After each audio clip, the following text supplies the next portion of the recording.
Well, as John said, the topic today is the U.S. and Russia responsibility for leadership in a multipolar nuclear world. I know that you've had superb sessions up to this point, already opening the question of nuclear weapons and its importance in the U.S.-Russia relationship, but in all respects. Alexei Arbatov is, from my point of view, the premier analyst in this field. There's nobody better than Alexei, either in Russia or in the United States.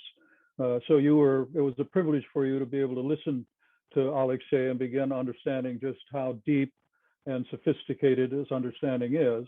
And then you listen to Rose Gottemuller, who I think has been as fine a negotiator of nuclear arms control with training in dealing with this issue for many years, including her time in U.S. think tanks and the period in Moscow when she directed the Carnegie Moscow Center. And there may have been other speakers that I'm overlooking who've already dealt with this. So I know that you've been exposed to a number of the issues, probably certainly more competently than I'm capable of doing. Alexei I regard him as my teacher in this area.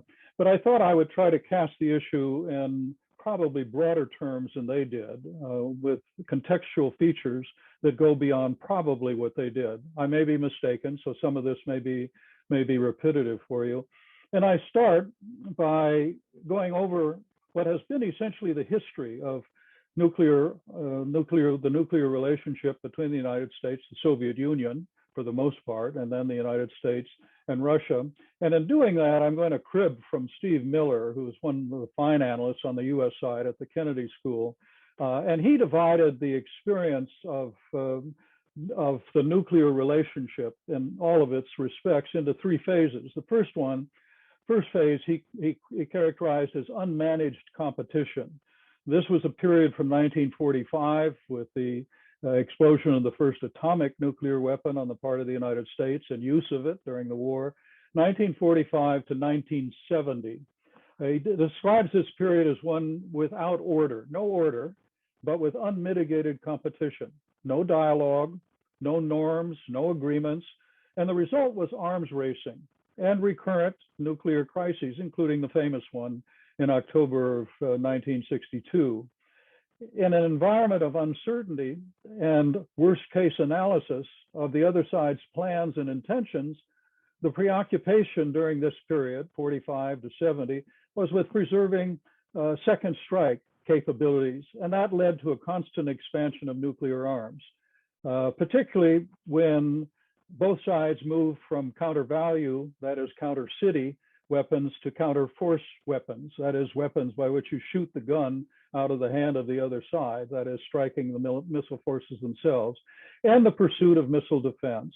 And behind it, all of this, the drive was the political imperative of not appearing to fall behind. Politically, you couldn't be seen as falling behind. And the effect was this, to create a sharply scaled trajectory that ended in 1986, which is the year with the highest totals. 1986, with 70,000 nuclear warheads in the United States and Russia, 40,000 in Russia, in the United States, 30,000. Everything had been nuclearized in the area of weaponry: nuclear air defense interceptors, nuclear torpedoes, nuclear artillery, nuclear landmines, even a recoilless rifle that was nuclear armed. And it led to rapid innovation and force modernization, from bombers to ICBMs to SLBMs, and then the creation of triads in air, on land, and at sea with the ICBMs, the SLBMs, and strategic bombers. The second period, as Miller has laid it out, he calls it managed rivalry, a period from 1970 to 2000. Arms control replaces unfettered competition. This period of replacing unfettered competition was neither smooth nor was it harmonious. And there were critics on both sides of the process who said that what the governments were engaging in was foolish or foolhardy. It led to also the effort to prevent the spread of nuclear weapons, the Non-Proliferation Treaty that entered into force in 1970, It led to constraints on missile defense. That is the ABM agreement that limited missile defense to 2 sites and eventually then to 1 site for an ABM system, limiting and then reducing offensive nuclear forces in the SALT agreements and eventually in the START agreements, that is the size and the character of forces with verification, which produced predictability that had been absent before. The institutionalization of a dialogue on nuclear issues, that was part of the negotiating of treaties, but it was in between regular consultations that addressed the question of joint management of this nuclear relationship, despite the many disagreements and differences in the 2 sides. From Reykjavik in 1986 to the INF agreement in 1987 to the START 1 agreement in 1991 to New START in 2010, and of course the original SALT agreement in 1972. Today, we get to the 3rd phase. He calls that the tide turning. It's from 2000 to, well, 2018 in his description, but in many ways it's from 2000 to 2021 where we are now. And it is the erosion of the nuclear order that had been piecemeal and in ragged fashion created in that middle period that I've just described. In 1998, India and Pakistan test nuclear weapons. In 1999, the United States votes down in the Senate the Comprehensive Test Ban Treaty. START 3 never really began. And in 2002, the United States withdrew from the ABM agreement. In 2020, the Trump administration walked away from the INF agreement. And then the only thing left was the New START agreement, which would have expired early this year if the new administration, the Biden administration, hadn't agreed to the 5-year extension that I know that you've been talking about on those other sessions. So the trend has been, here I quote Miller, the trend has been toward more extensive constraints and greater cooperation that has now been substantially reversed, meaning that the future nuclear order may be less regulated and more competitive unless, back to the title of what I'm talking about today, the United States and Russia exercise leadership. Because after all, they actually are the 2 countries that have 92% of the weapons. And we enter a nuclear world at this point, your nuclear world, which is far more complex and potentially dangerous than the original one during the Cold War. And as I've said, in which US-Russian leadership is all the more imperative. And yet at the moment, the steps toward achieving it have been impeded, maybe in the Biden administration, maybe what's going on now, including this last and recent effort to launch strategic stability talks that'll lead somewhere along the line to some kind of negotiation, perhaps. We may be beginning to turn the corner a little bit, but if so, it's still very unclear, very cloudy, not sure where we go. When I say that this is a more dangerous and complex world, it is for a number of reasons. This nuclear world, the one you live in, has evolved from what was fundamentally a 2-sided order, even though we had British and French forces and along the way Chinese forces, but very much subordinate to the US-Soviet competition during that point. It's now a multifarious nuclear setting that adds complexity and it gives a new dimension to the familiar challenges and dangers. The challenges and dangers of the past during the Cold War, they're still all there. But now there are further complications, and I point to 5 in particular. Some of the new complications are simply a matter of multiplication. It's no longer just the United States and the Soviet Union, or now the United States and Russia. It's now the United States and China. It's India and Pakistan, but it's also India and China, and it's the United States and North Korea. And in terms of geometry, these bilateral relationships in 2 instances have turned into trilateral nuclear relationships. The United States and Russia with China over Russia's shadow and directly in America's attention. India and Pakistan, but that now is complicated by an India-Pakistan trilateral Chinese dimension. Secondly, as part of this multiplication, all of these countries are engaged in modernizing their nuclear forces. Russia is already well along with its current phase of modernization. The United States is beginning a $1.2 trillion 3-decade process of modernizing all 3 legs of the triad, same thing in Russia.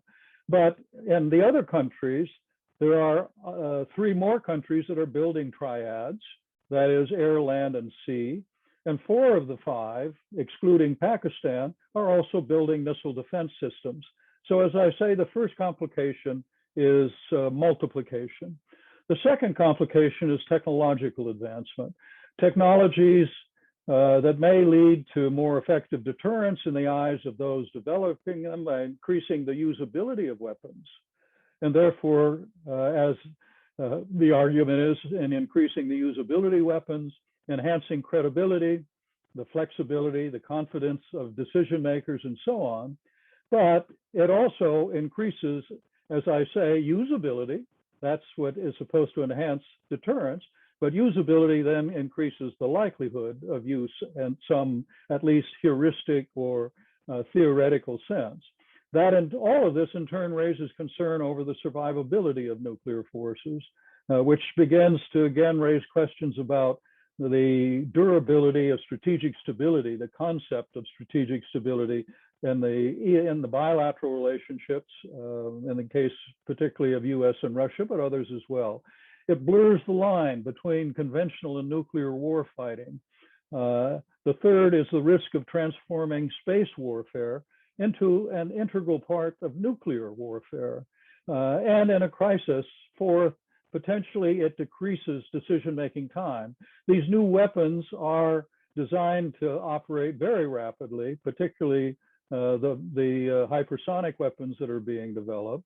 As I say, hypersonic boost glide and cruise missiles.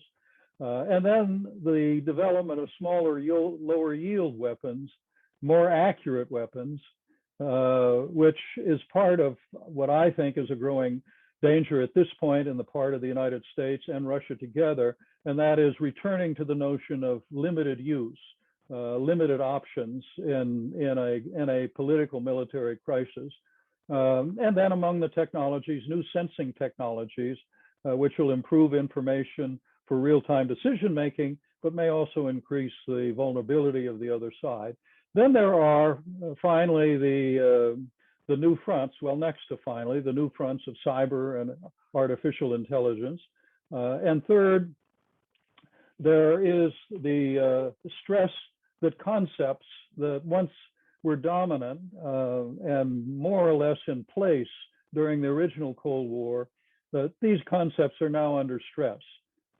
Strategic deterrence, for example, takes on a more complex coloration when nuclear and non-nuclear deterrence are integrated, which is what Russia and the United States are doing, and at a more primitive level, what India and Pakistan, China are moving toward as well. The task is to transform nuclear and conventional weapons, along with cyber and other hybrid tools, into what is sometimes referred to as a comprehensive deterrence mosaic.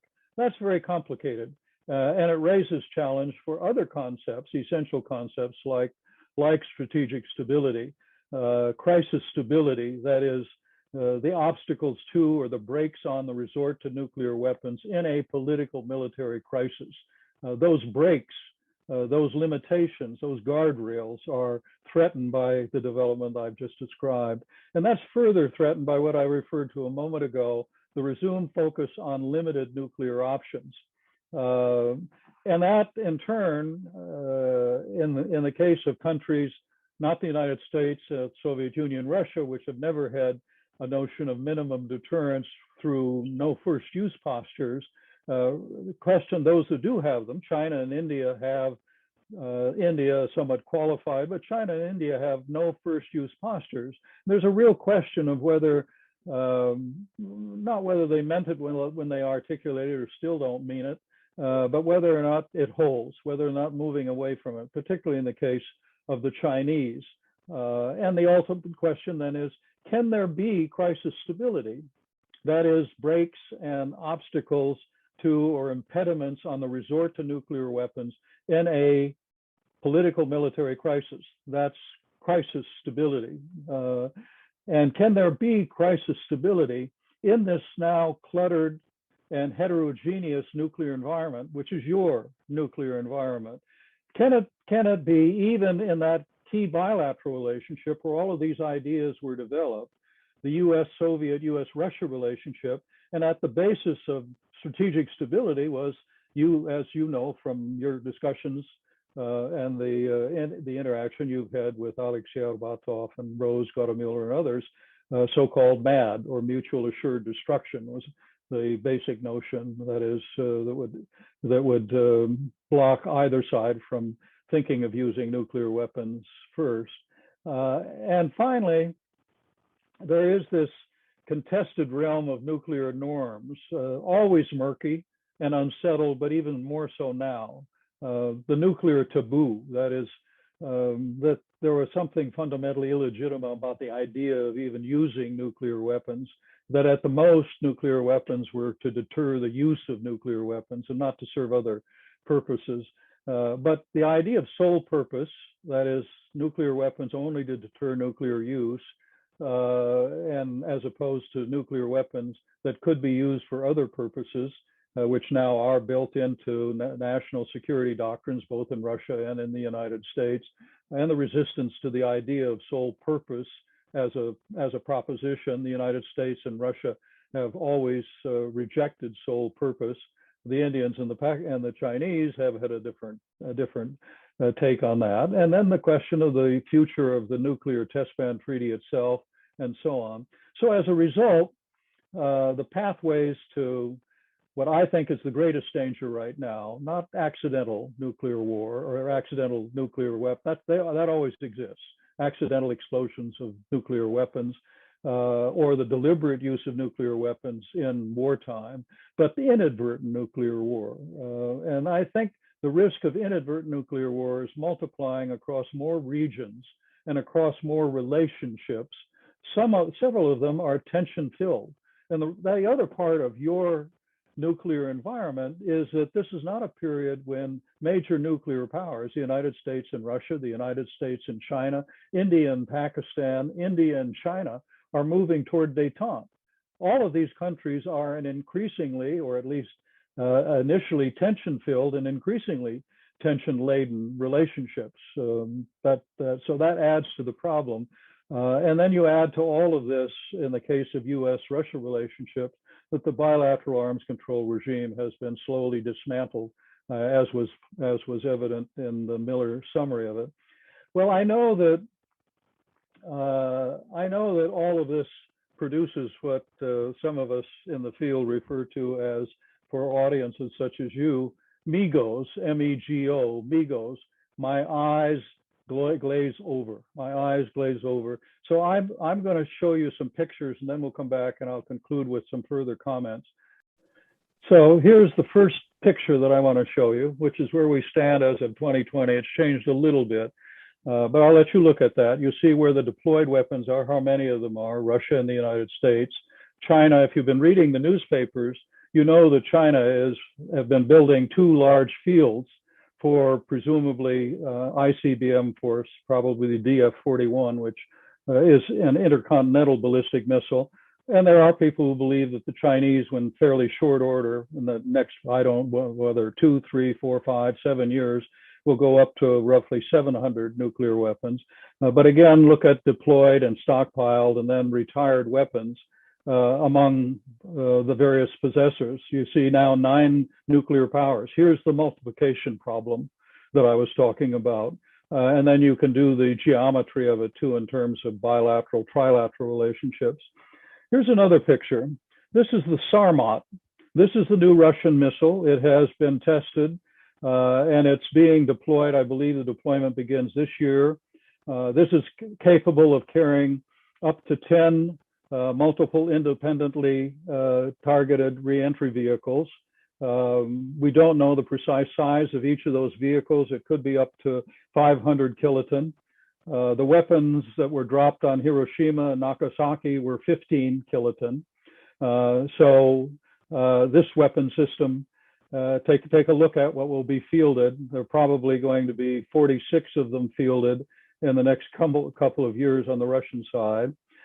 This is a study that was done by FEMA, the Federal Emergency Organization in the United States, of a nuclear attack on the United States. And the one that matters are those purple triangles. The black dots are if Russia targets the United States with 2,000 nuclear warheads. Under the current arms control agreement, START, as you know, the limit is 1,550, and not all 1,550 would be actually used, but 500, and that would be easily done while reserving a very large force for Russia, given the numbers that I showed you in that first slide. Take a look at the triangles. And I'll come back to this in a moment with a couple of stories that let you have an impression. I don't know where you are in the United States, but I can't imagine that you're not subject to one of those triangles, wherever you are. This is the next picture. This is our SLBM. This is the Trident D5, which is deployed on, it's deployed currently on the Typhoon. It'll be deployed on the Ohio. It can carry up to, I think, 10 or more reentry vehicles, but it's probably with 5 reentry vehicles. The size of them is not entirely clear, depending on the warhead. The largest warhead would be 400 megaton, probably not. The next warhead that's probably on it is 96 kiloton. But unfortunately, and what's destabilizing, is that we are putting now for these limited nuclear options and low yield weapons, we're putting some very small warheads on some of these D5 weapons. These are weapons with fewer than 12 kiloton. That is smaller than the weapon used against Hiroshima. But the problem in terms of strategic stability, if you're on the Russian side and one of these things is coming at you, do you know whether it's 96 kiloton, therefore strategic, or do you think it might be simply a limited nuclear option weapon? This is the way it looks when it comes off of that, when it comes off of the submarine force. But if this is the US and the Russian picture, here's India. This is India's Agni 3. And actually, India is now moving on to an Agni 5, which looks, it's AGNI, but Agni 5 is now tested and ready for deployment. It's their first intercontinental ballistic missile. This was a missile that was developed for Pakistan. The other one that looks like this is 8,000 kilometers. It can cover any part of China. And therefore, we're back to the geometry. We're back to the triangles. And this is only a portion of their forces. They have a number of other weapons that are intermediate range that are designed primarily for local weapons. This is a Nasser. This is a Pakistani weapon. It's sub-kiloton, each of those missiles. Therefore, it's a tactical weapon. It's designed to be used on the battlefield against conventional forces, against Indian conventional forces. And I'll come back to that as well. So that's what I wanted to show you by way of picture. And then I'm going to tell you go through a couple of other things.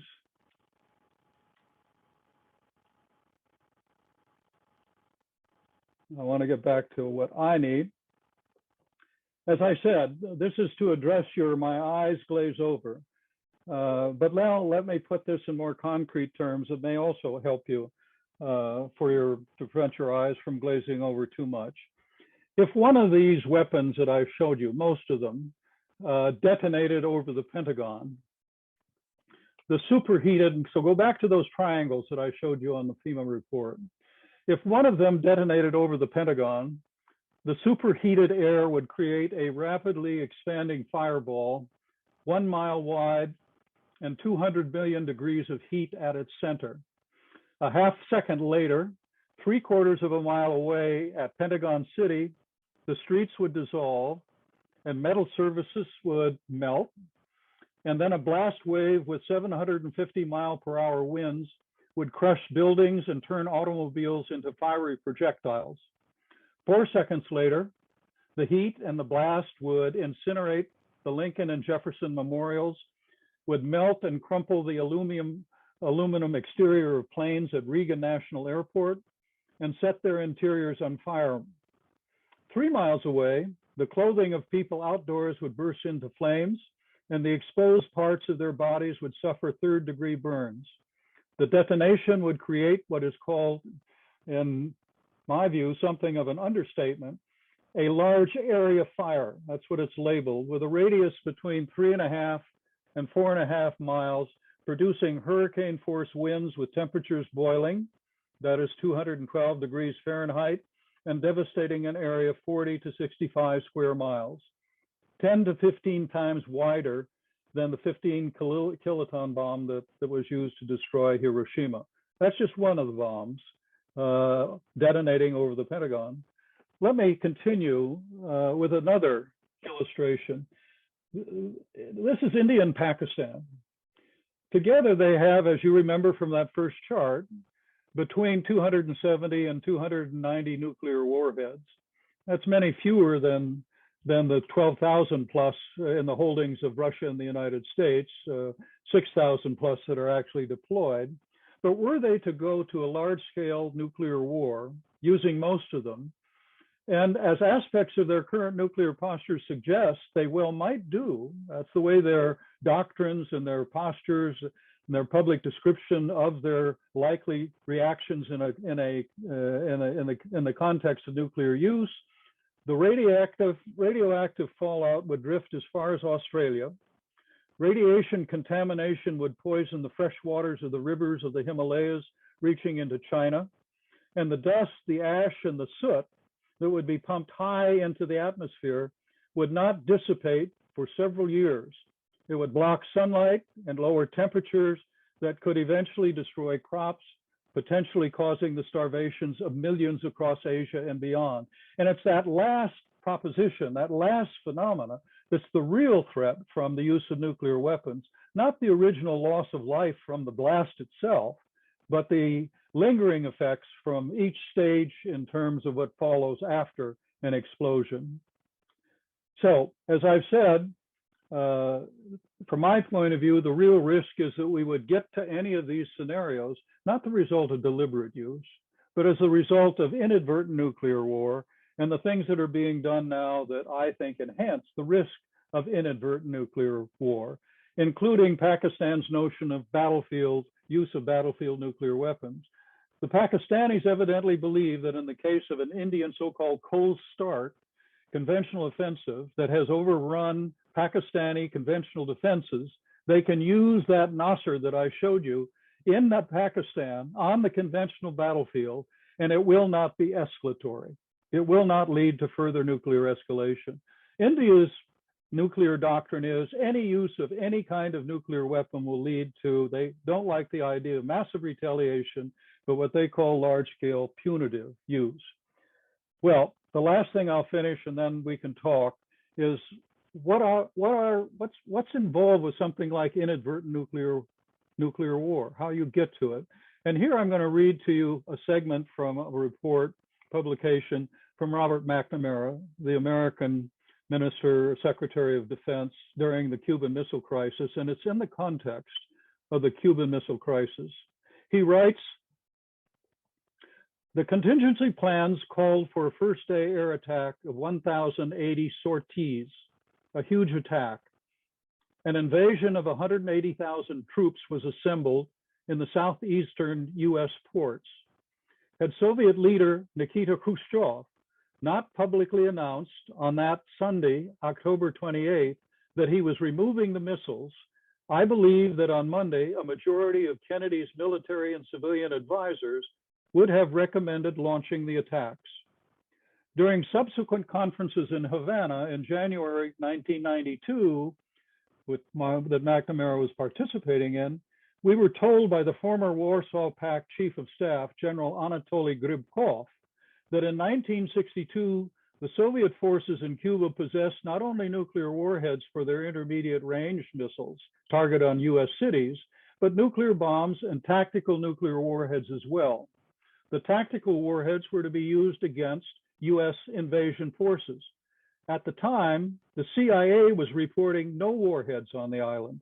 They believed that the first batch was to be delivered by a Russian ship named the Poltava, hence the quarantine in the Cuban Missile Crisis. We learned more. Soviet forces on Cuba possessed a total of 162 nuclear warheads, including at least 90 tactical warheads. And on October 26, 1962, a moment of great tension, warheads were moved from their storage sites to positions closer to their delivery vehicles in anticipation of a US invasion. Although a US invasion force would not have been equipped with tactical nuclear warheads, President Kennedy and I had specifically prohibited that. No one should believe that had American troops been attacked with nuclear weapons, the United States would have refrained from a nuclear response. Okay, now it's time for us to talk.